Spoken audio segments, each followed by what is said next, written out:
Introduction. Whiskey. Loud noise.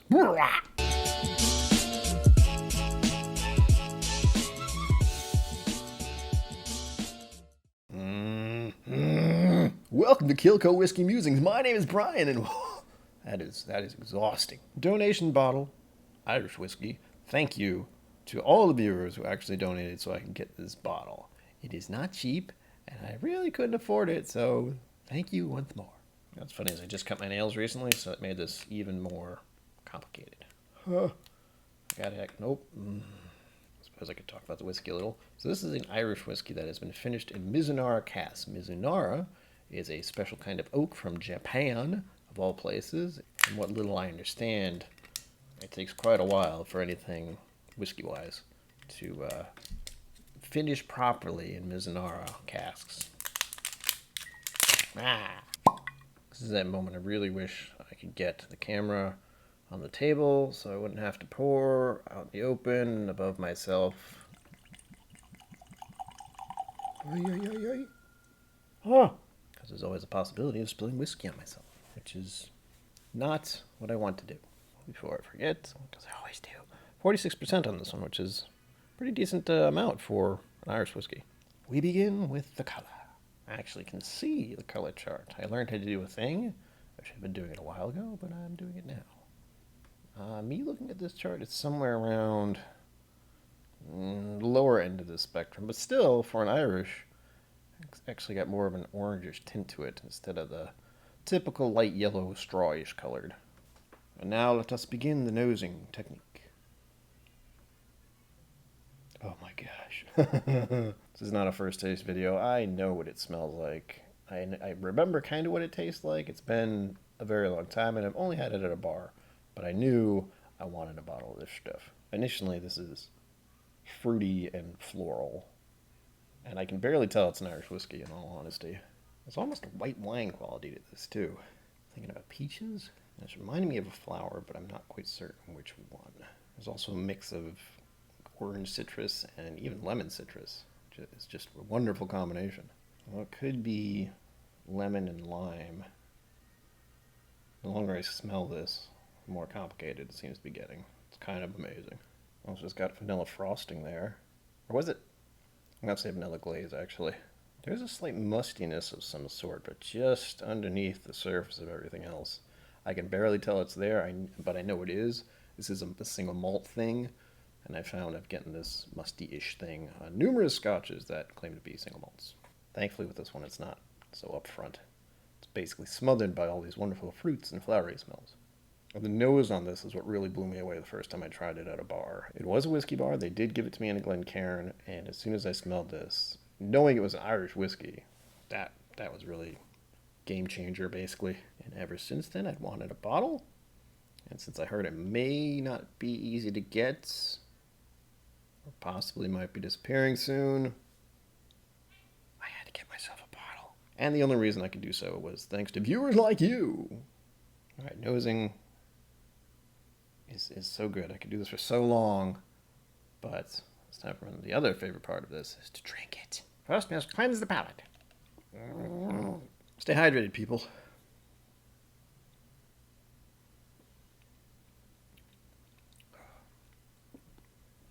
Oh, I forgot about that.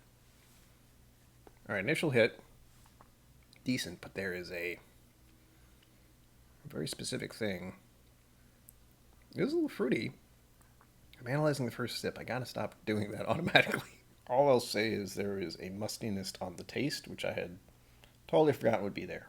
All right, the hold on the tongue so we can get a little more detail and pretend like we know what we're doing.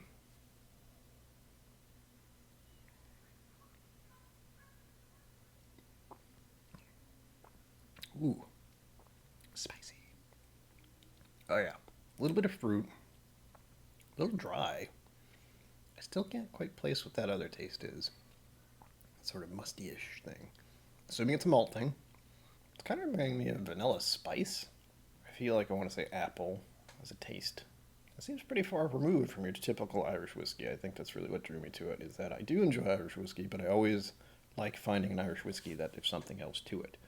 That's why I really enjoy Green Spot. Now that I've drank some of the whiskey, I can actually focus on that musky smell a little better. The floral notes and fruit notes have kind of diminished. I'm having images of a like wine cellar type environment and forest after rain kind of stuff. Not sure exactly what that means, but those are the two that come to mind with this. And this has also happened with malts before. There's a little bit of spice to this. It's not cinnamon though. It's a baking spice. So nutmeg and clove are crossing my mind, and that feels a little weird because I'm still not 100% sure on what those are. I've certainly had them before, but the last time I did I have no idea. Maybe it's a fruitcake kind of thing. That'd be weird. Also, I don't remember when I had fruitcake either. Now on to phase 2 of the whiskey experience. Appearance. Color. I would say gold with this one. Clarity. Clear as day. It's an odd phrase, but there you go. Sediment, no sediment. And viscosity. It's pretty low proof, so we'll say 2. There are some pretty decent legs. I wish it showed up better on camera. Viscosity on the legs. I believe you can see it, barely. But I'm going to say 2, since I like to keep 50% as my 3. This is just below that. And we begin with the nose. Intensity. I really want to say delicate, but it isn't.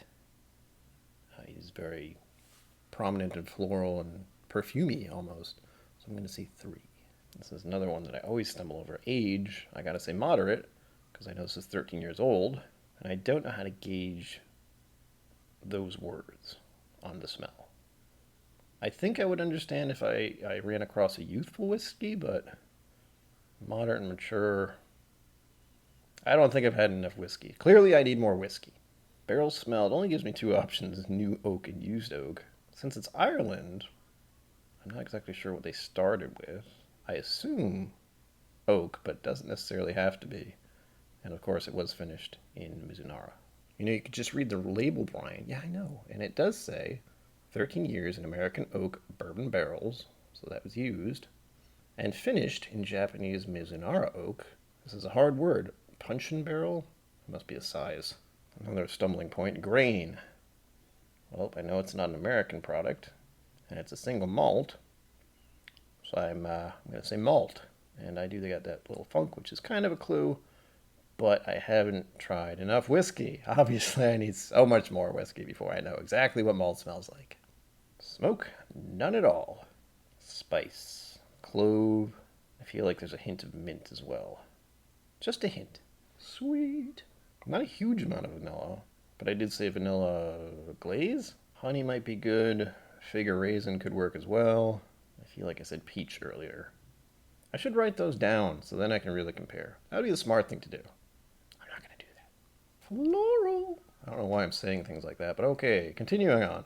I'm inclined to say honeysuckle on this, but I feel like there are so many damn flowers out there, and there must be something that is similar to this wonderful, fruity, floralish thing. Wine. I'm tempted to say some kind of sherry or something, but I did say white wine of some sort. I don't exactly know which kind of wine it would be, though, because not enough experience with wines, that's all. Oh, fruit. We're going to play around with the fruit. I believe I said apple, lemon. I did hint at orange. I even said lime. Apricot. That's a good one. And peach is on here. I didn't say that a minute ago. My memory's terrible. Sulfur. Definitely not. Looking. No. Peat. A look. At worst, there might be some kind of medicinal thing, almost barely a hint of a cough syrupy sort of thing. Barely. Earth. This is the stuff that always just slips in my mind when I'm doing this. Now, my thoughts of earth apparently are a wine cellar and a forest after the rain sort of thing. But I could easily see this being replaced with something like moss, not exactly dried leaves, forest floor-ish. And I like the idea of tea. This could easily fit under a fruity, floral-esque tea. Don't know much about teas, but I have a feeling there are ones that smell very similar to this. Out there in the wilderness. Now we move on to the palate. Flavor. Sweet. And a little bitter. Proof, similar situation here. I'll say 2. Low is, of course, 40% in my brain. And unfortunately, I'm always going off the bottle rather than can I tell the proof by the taste. I cannot. Body and texture, son of a... Body, I want to say 4. Leaning towards 3, but 4. Texture, creamy, delicate, not quite rich. I'm getting a lot of mixed images here. So it's, first I'm getting a blanket, as in a blanket. Really soft one. And then I'm thinking of new fallen snow before anyone's touched it kind of thing. Finish, I want to say 4. Stick around quite a bit, but it's not what I would consider long. Long for me would have to be minutes would have to go by and I'd still have it on my palate. Granted, I haven't really stopped long enough to find that out. Complexity, I want to go high on this one. This is a wonderfully complex, delicious. It's just pleasant to be in the company of this whiskey, if that makes any sense at all. I feel like it does. If you're a whiskey lover and I don't want to say a connoisseur, but just someone who enjoys the experience of the beverage as much as they can, similar to what I tried to do in making these videos, you will not be disappointed on this one. If you can find it, I would recommend picking one up soon, but don't buy a bunch of them because I might want to try and buy another someday. Unlikely that that will happen, but one can dream. And I'm fortunate enough to have this one. It's an amazing whiskey. In closing, I'm going to try and do this a little more often to make it more professional. There's nothing professional about this. I like the humor aspect of my videos, and also I get to drink whiskey. I have gone to the Glendalough distillery website so I can tell you a little more about it from their official standpoint. I didn't know this when I started this video. The winner of the world's best Irish whiskey is the first Irish whiskey with a Japanese Mizunara finish. Extremely rare and expensive, virgin Mizunara oak comes from the rugged, most northerly island of Japan, Hokkaido. I'm glad I got that out of my mouth without screwing it up. It is coopered 1,000 miles south of the Miyazaki Prefecture in Japan's only independent cooperage by Japan's oldest cooper. Mizunara amplifies the vanilla smoothness, bringing apricot, marmalade, and sandalwood notes to a long milk chocolate finish. I did not get milk chocolate finish. Vanilla, apricot, yes. Marmalade, don't know if I've ever had marmalade. And I can get the sandalwood. It's a little bit of spiciness. There's a bit of a bitter finish to me, so if you want to talk about it being sort of like bitter chocolate, maybe. This is unique to the Irish whiskey category and is extremely rare and limited. Yes, it is. This is one to savor. We like it neat or with little water or ice. Well, there you have it, folks. A delicious and unique Irish whiskey. Until next time, live long and prosper. Don't forget to be awesome. And sláinte. Thank you for joining me on KIllco Whiskey Musings. You can find my social media and Patreon in the links below. Be sure to like, subscribe, and I'll see you next time.